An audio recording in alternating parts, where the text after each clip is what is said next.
애리조나 남성 3명이 텔레마케팅 사기로 실형을 받았다는 소식이에요. 피해자가 1,000명이 넘고 피해액은 1,000만 달러 이상이라고요. 브라이언 홉킨스, 리처드 콜만, 데이비드 바칠렛, GTT 파이낸셜이라는 회사를 내세웠다고 하죠. 맞습니다. 이게 처음에는 신용카드 이자율 낮춰준다고 접근해서 일단 신뢰를 얻은 거죠. 그러고 나서는 판매 리드라는 가짜 상품, 뭐 일종의 잠재 고객 명단 같은 건데요. 여기에 투자하면 수수료 일부를 돌려주겠다. 이런 식으로 속인 겁니다. 2014년부터 한 5년 정도 꽤 오랫동안 이어진 사기 수법이었어요. 와, 5년이나요? 네. 결국 그 투자금은 전부 이 사람들 주머니로 들어갔고요. 국세청 범죄수사국, IRS CI 피닉스 지부에서 수사를 해서 결국 다 잡혔습니다. 홉킨스는 21개월, 쿨만은 42개월, 바틀렛은 24개월, 형, 그리고 배상금도 상당히 크게 명령받았죠.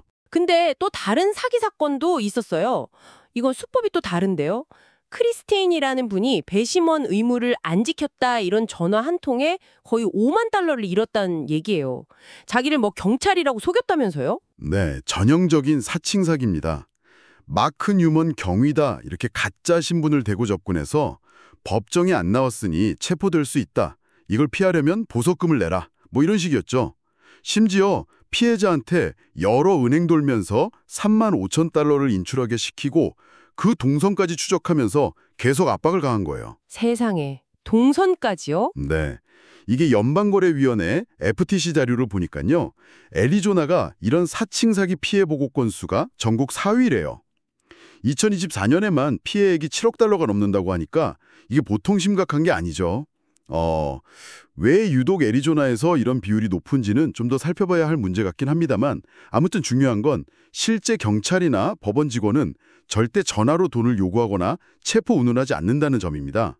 조금이라도 이상하면 그냥 끊고 직접 확인하시는 게 최선이에요. 아, 정말 무섭네요. 꼭 기억해야겠어요.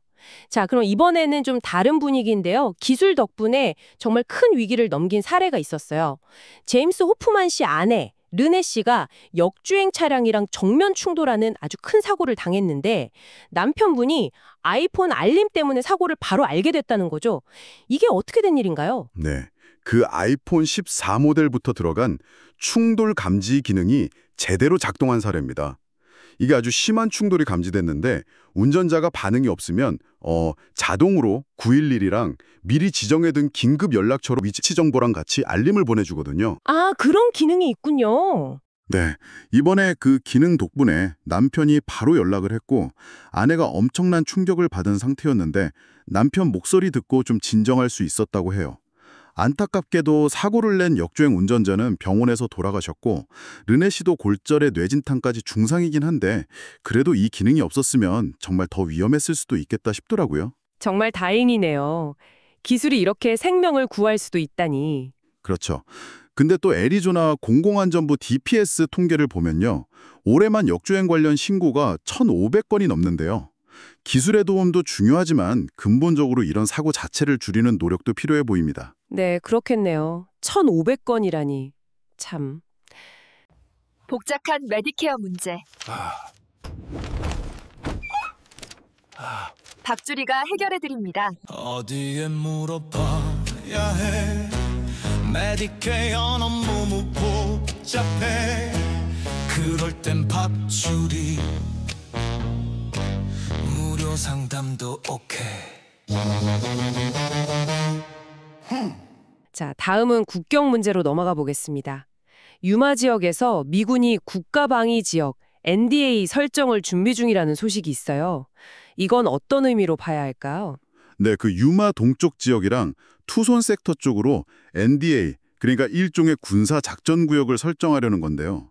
이미 텍사스나 뉴멕시코에서도 비슷한 걸 했었죠. 군 병력이 국경 순찰 업무를 지원하는 겁니다. 지정된 구역 안에서 불법으로 국경을 넘는 사람들을 군이 직접 체포해서 국경 순찰대에 넘기는 거죠.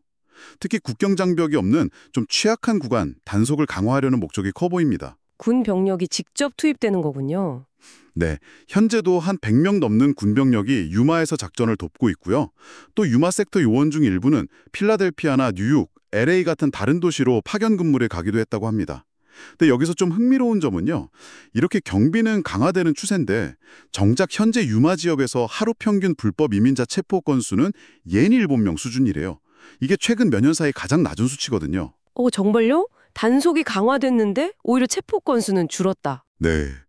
이게 뭐 단속 효과 때문일 수도 있고 아니면 이민자들의 이동 경로 자체가 바뀌었거나 다른 요인이 있을 수도 있겠죠. 자료만으로는 딱 잘라 말하긴 어렵지만 주목해볼 만한 현상인 건 분명합니다. 네, 뭔가 좀 복잡한 상황인 것 같네요. 알겠습니다. 자, 그럼 이제 애리조나 경제랑 지역사회 쪽으로 한번 가볼까요? 피닉스 관광 산업이 아주 잘 되고 있다는 소식이 있어요. 작년에 방문객이 2천만 명을 넘었다면서요? 그렇습니다. 2,080만 명. 전년보다 한 2.2% 늘었고요. 특히 코로나 이후에 좀 주춤했던 국제 방문객이 11% 넘게 크게 늘었습니다. 이게 아주 긍정적인 신호죠. 이 사람들이 작년에 피닉스에서 쓴 돈만 총 50억 달러랍니다.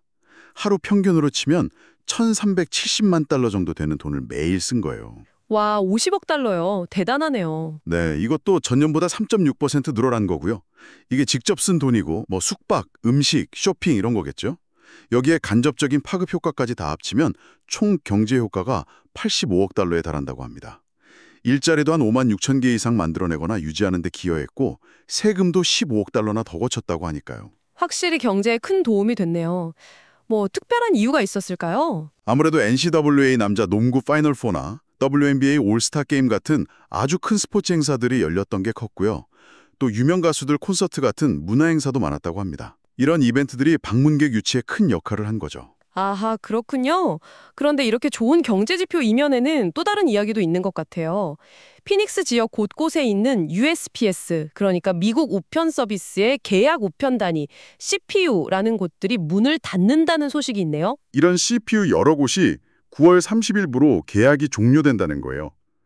USPS 입장은 뭐 근처에 직영 우체국이 있으니 서비스에 큰 문제는 없을 거고 효율성을 높이기 위한 조치다 이런 건데요. 하지만 그 CPU를 운영하던 상점들, 예를 들어 PCR 에이전시나 피너클 피크 제너럴 스토어 같은 것들은 입장이 다릅니다. CPU가 손님들 발길을 끄는 데 꽤 중요한 역할을 했고 또 지역 주민들하고의 어떤 유대감 같은 걸 만드는 데도 도움이 됐는데 이게 없어지면 타격이 클 거라고 우려하는 거죠. 그렇겠네요. 큰 경제 지표 뒤에 가려진 이런 작은 가게들의 어려움이랄까 그런 게 느껴지네요. 맞습니다. 이게 바로 거시경제의 성장과 실제 동네 상권, 그러니까 미시경제 사이의 어떤 온도차를 보여주는 단면일 수도 있고요.